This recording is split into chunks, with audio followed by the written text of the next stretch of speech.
Today, I'm going to show you how to build a lithium titanate LTO pack. This is a lithium titanate cell. Each cell is like a little buddy with its own characteristics. First, pick your cells and group the ones with similar voltage differences. Arrange the cells in series or parallel according to your needs.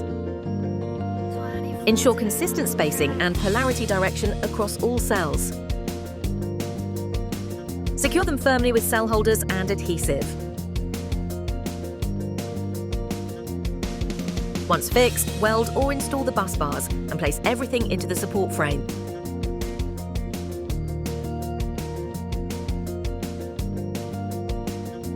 After that, check the overall structure to make sure everything is tight and aligned. Customize the battery pack case to fit the module, then place the module inside and secure it.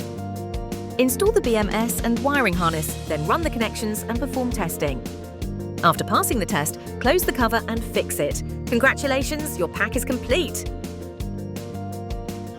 If you find it a bit troublesome, feel free to contact us. We can supply or assemble the pack for you. Luoyang Tianhuan, powering a greener and smarter future.